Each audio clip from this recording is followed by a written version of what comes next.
o RDM, hein, professor? Então, o IRDM é Que é um dos maiores números de cotistas, né? Fundo de papel também. Um dos maiores, né? Tem bastante, O IRDM, ele tem ele tem que ser dividido na história em 2 momentos. E o terceiro momento dele talvez demore um pouco. Então, o primeiro momento dele foi um momento de super euforia. Era um fundo que negociava com ágio de 30%, 40%. Ele fazia emissões vultosas, né? E gerava, assim, muito alfa para os investidores com relação a arbitragens, etc. Então, ele pagou elevadíssimos rendimentos mensais justamente porque ele conseguia, dentro do portfólio dele, fazer giros ali de arbitragens e remunerar o cotista com rendimentos elevadíssimos. Ele sempre procurou ter um portfólio também híbrido entre IPCA e CDI, então ele surfou muito bem os 2 momentos. Então, foi um momento de muita eloquência. Salvo engano, o fundo veio ao mercado em 2018, se eu não estiver enganado.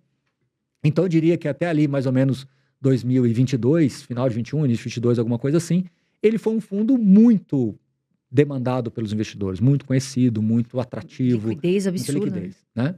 Num dado momento, em função de algumas posições que ele tinha, ele passou a ter um pouco mais de dificuldade de fazer esses giros. Então, ele passou a ter 2 problemas.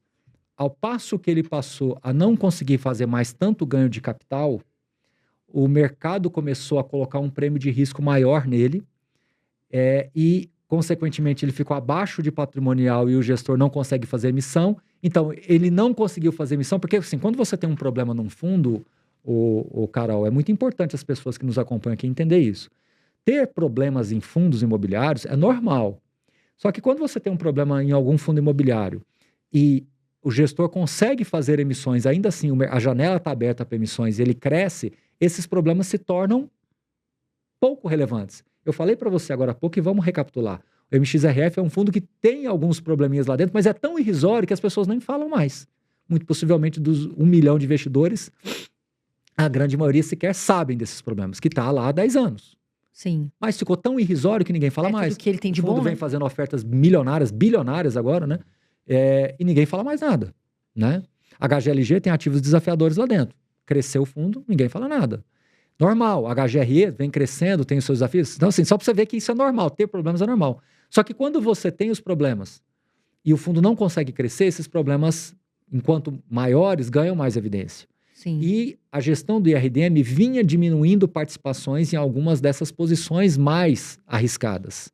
Só que num dado momento, ele se viu numa situação em que ele não poderia continuar reduzindo essas posições. Por quê? Porque fundo imobiliário é um produto fechado. Então, quando você vende alguma participação com prejuízo, contabilmente isso impacta o seu resultado. Então, se você tem, por exemplo, R$1 de prejuízo contábil e a sua renda seria R$1, você, na verdade, não pode distribuir nada. O administrador não deixa você distribuir. Você está com 0. E como o fundo imobiliário é feito por investidores, pessoas físicas rentistas, você distribui 0, é um caos. Então, é um horror. Ninguém recebe nada. Exatamente. Então, o que acontece? O gestor vinha diminuindo posições, só que num dado momento ele não conseguiu dar sequência nessa redução de posições. Então, o processo de reciclagem que vinha numa velocidade acelerada, ela agora está muito lenta, mas ela está acontecendo. Tanto que ele já chegou a ter quase 26% em cotas de outros fundos imobiliários. Hoje deve estar uns 17%. Me perdoe se eu estiver errado, eu estou meio que de cabeça aqui, tá? Talvez vai chegar em 10%, e aí os problemas vão ser muito menores. Só que isso vai demorar algum tempo. Então, o primeiro ato foi de extrema eficácia, gestor super reconhecido, né? Todo mundo realmente bate a palma. O segundo ato, aí, o segundo momento do fundo, que talvez já esteja durando uns 2 anos, é dessa reciclagem gradual, e aí o mercado questionando a capacidade da gestão o tempo todo, questionando as decisões de investimentos do gestor, e a gente entende, mas decisões são decisões, né? Aí volto na diversificação. Se você tinha 5% da sua carteira nesse fundo e 10%, 15%, a gente, na nossa conta lá, cerca de 10% é um desafio, quanto que é 10% de 5%? Se eu não errar, a conta é meio. É isso aí. É isso aí? É isso aí. Isso. Então, quem tem uma carteira bem diversificada está sofrendo com 0,5% do patrimônio. Não tô relativizando os erros. Eu estou só ponderando aquilo que as pessoas deveriam entender. Claro. Né?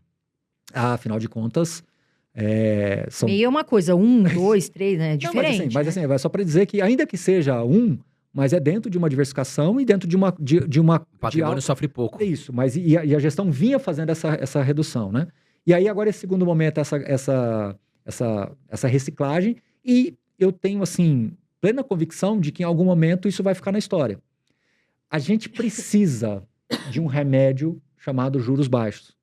As pessoas que investem hoje, desses 2 milhões e 800 mil investidores, eu sou capaz de apostar que 2 milhões e meio talvez nunca tenham experimentado um ciclo de juros baixos por 2 anos, como a gente já experimentou no passado. É mágico, cura muita doença.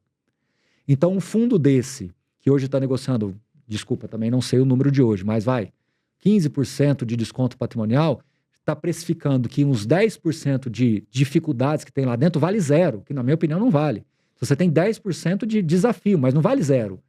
Então o mercado está com um desconto, na minha opinião, exagerado. De novo, entendo por questão de confiança, por questão de frustrações, voltamos na psicologia do investidor. Muitas das vezes a frustração, a desconfiança, o desconforto faz com que a precificação talvez seja exageradamente. Da mesma forma que quando você enxerga muito valor, você começa talvez a colocar um ágio excessivo em também coisas que não necessariamente valham, né? Então, felizmente, assim é o mercado e a gente tem que saber conviver com isso. Tem potencial, mas tem que arrumar a casa, né, professor? Tem alguns desafios. Se fosse um fundo aberto, era fácil arrumar a casa, né? Você vende tudo e a vida segue. Exato. Mas como é um fundo fechado, imagina virar para você, que é cotista do fundo, para você que é cotista do fundo, falar assim, gente, vamos fazer o seguinte, eu vou resolver o problema, só que a gente vai ficar 1 ano e meio, 1 ano sem renda. Nossa, o cara entra em desespero. Desespero. O cara vende. Mas no fundo, resolveria. No final das contas, resolveria, mas... Como falar isso para 400 mil pessoas que investem no fundo, que eu acho que é isso, mais ou menos.